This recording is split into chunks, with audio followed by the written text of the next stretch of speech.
अस्सलामुअलैकुम। आज हम लोग पढ़ेंगे पीडियाट्रिक हेल्थ नर्सिंग यूनिट 10 का पार्ट टू में हम लोग ऑब्स्ट्रक्टिव डिसऑर्डर्स देखेंगे। पाइलोरिक स्टेनोसिस, जिसमें हम लोग definition, causes, pathophysiology, clinical manifestation, diagnosis, surgical and nursing management देखेंगे पाइलोरिक स्टेनोसिस की। फर्स्ट ऑफ ऑल आते हैं डेफिनेशन की तरफ कि जिसमें क्या होता है, सर्कुलर मसल्स ऑफ द पाइलोरिस वो थिकंड हो जाते हैं और हाइपरट्रोफाइड हो जाता है। हाइपरट्रोफाइड का मतलब क्या है, enlargement of an organ or part resulting from an increase in the size of the cells, कि जिसमें क्या होता है, इनलार्जमेंट ऑफ एन ऑर्गन हो जाता है या increase in the size of the cells हो जाता है, जिसकी वजह से क्या कॉन्स्ट्रिक्शन होती है पाइलोरिस के अंदर, पाइलोरिस में, और ऑब्स्ट्रक्शन हो जाती है, रुकावट हो जाती है गैस्ट्रिक आउटलेट में, यानी कि स्टमक का कंटेंट स्मॉल इंटेस्टाइन के अंदर नहीं जा सकता, जो कि इस डायग्राम में भी आप देख सकते हैं। नैरोड या स्टिनोस्ट पाइलोरिस स्फिंक्टर हो जाता है, जिसमें जंक्शन जो स्टमक और ड्यूडेनम के बीच है वो थिकंड हो जाता है, ब्लॉकेज हो जाती है।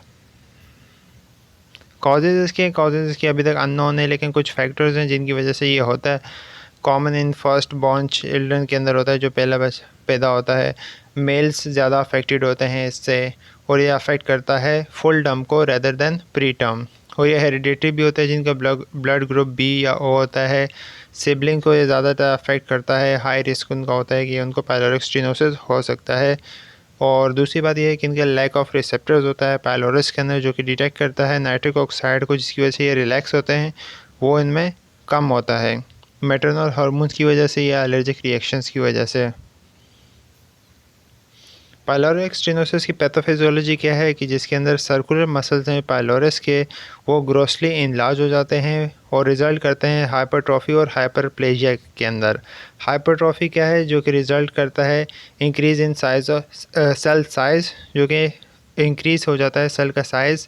और हाइपरप्लेजिया क्या है कि जिसमें क्या होता है, इंक्रीज़ इन सेल नंबर, जिसमें सेल के नंबर इंक्रीज़ हो जाते हैं, जिनकी वजह से क्या होता है, सीवियर नर्विंग हो जाती है पाइलोरिक कैनाल की, जो कि बिटवीन स्टमक एंड ड्यूडेनम है। और कॉन्स्टिक्वेंटली क्या, उनके ल्यूमेन का साइज़ छोटा हो जाता है और ऑब्स्ट्रक्टेड हो जाता है फाइनली।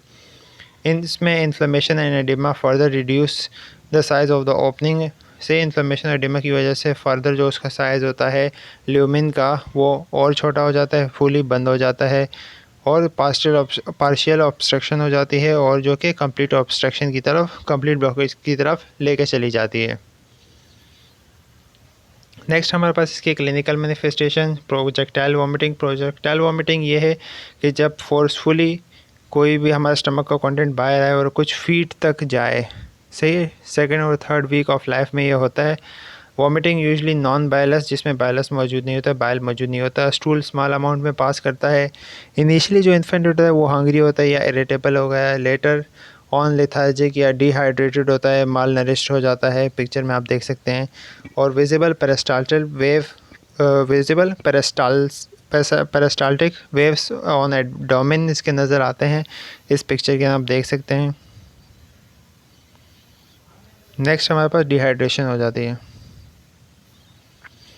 उसके बाद आता है कि इसकी डायग्नोसिस किस तरह, आपने हिस्ट्री और फिजिकल एग्जामिनेशन करनी है, एब्डोमिनल एक्सरेज का करना है, इरेक्ट पोस्चर के अंदर upper abdominal gas bubble in the stomach नज़र आएंगे। एब्डोमिनल अल्ट्रासोनोग्राफी करवानी है, जिसमें पाइलोरिक मसल थिकनेस नज़र आएगा मोर देन या ग्रेटर देन 4 मिलीमीटर।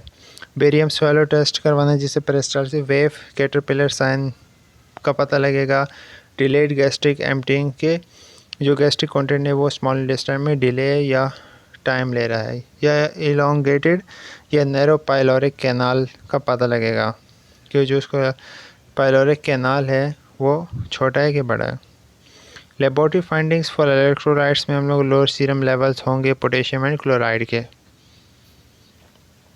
नेक्स्ट इसके मैनेजमेंट क्या है कि इसकी मैनेजमेंट एक ही है, पाइलोरोमायोटमी, यानी कि एक सर्जरी है जिसकी वजह से जो एक्स्ट्रा सेल्स होते हैं उनको रिमूव कर दिया जाता है, ल्यूमेन को बड़ा कर दिया जाता है पाइलोरिक कैनाल का, जिसमें डिवीजन करते हैं मसल फाइबर्स की बाउल के ल्यूमेन को ओपन किए बगैर से। ये अपर क्वाड्रेंट इंसिजन होता है या लेप्रोस्कोपिकली किया जाता है।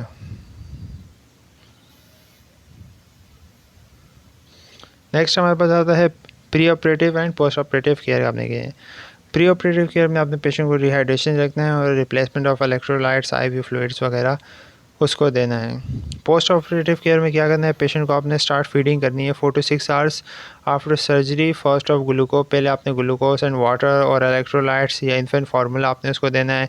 फिर आपने ग्रेजुअली इंक्रीज़ करना है उसके ओरल फ्लूइड्स जब तक कि वो एक्सेप्टेड करे विदाउट एमेसिस। फिर उसके बाद करना है full feeding reached after 24 hour के बाद आपने फुल फीडिंग उसको देनी है फ्रॉम सर्जरी। अदर्स उसके आपने चेक करने हैं vital science, intake and output recording आपने करना है कि कितना फ्लूइड हम दे रहे हैं, कितना खाना दे रहे हैं, कितनी आउटपुट यूरिन स्टूल पास कर रहा है से कितनी ड्रेनेज वगैरह आ रही है। तो चेक फॉर NG ड्रेनेज आपने चेक करनी है। प्रोटेक्शन फ्रॉम इन्फेक्शन से आपने उसको बचाना है। Feeding usually begins 4 to 6 hours post-operatively with small frequent feedings of glucose, water. से फीडिंग आपने स्टार्ट करनी है 4 to 6 आवर्स बाद पोस्ट ऑपरेटिवली।